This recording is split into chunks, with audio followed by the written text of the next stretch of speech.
Hallelujah. आपको पता है यीशु जी के शरीर में 5 घाव लगे।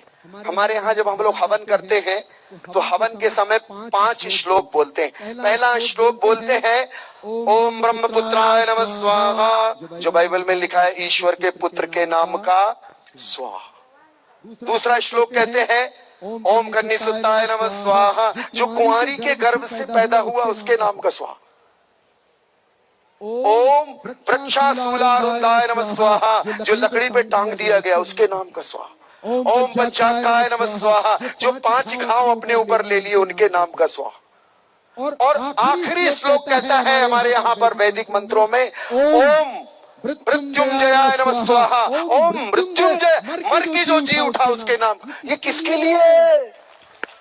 ये रहस्य, ये सारी बातें प्रकट की गई है। प्रभु ने कहा तुम्हारे ग्रंथ ही मेरी साक्षी करते हैं, लेकिन तुम विश्वास नहीं करते, मेरी प्रतीति नहीं करते।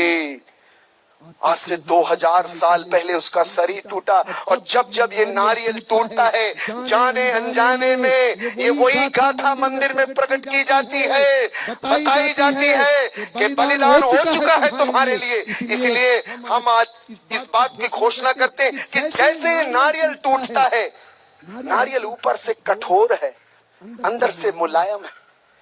ईश्वर का प्यार ऐसे प्रकट हुआ, उस तक कोई नहीं पहुंच सकता। बड़ा कठोर है, लेकिन उसने अपनी कठोरता तोड़ दी। और यीशु मसीह का जब शरीर टूटा तो मंदिर का पर्दा फट गया बीच से, और दरवाजा खुल गया हम सब के लिए। आज से 2000 साल पहले उनके शरीर में कीलें लगी, और जैसे ये जल ऐसे रक्त बह निकला, और हमारे पाप अर्गवानी रंग के ही क्यों ना हो, हिम के नाई श्वेत हो जाएंगे। नारियल जैसा श्वेत है ऐसा, और ये खाली है, वो जी उठा, उसकी कब्र आज भी खाली है। और ये नारियल का टूटना जिसको मंदिर में आप देखते हैं, ये कुछ और नहीं, ये हमारे गुरु के क्रूस के बलिदान, उसके गाड़े जाने और पुनरुत्थान की महान गाथा है,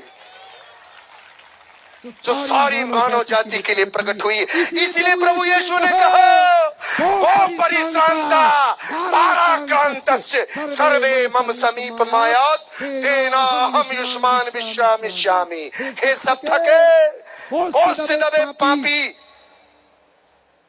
मेरे पास आओ, मैं तुम्हारी आत्मा को विश्राम दूंगा, मुक्ति का। हालेलुया। इसलिए यीशु ने कहा पूर्ण हुआ, इट इज एक्म्प्लिश। मुक्ति और उद्धार का कार्य सिंबॉलिकली नारियल प्रकट करता है, लेकिन आज से 2000 साल पहले यरूशलेम में पूर्ण हुआ है। बोले प्रभु यीशु महाराज की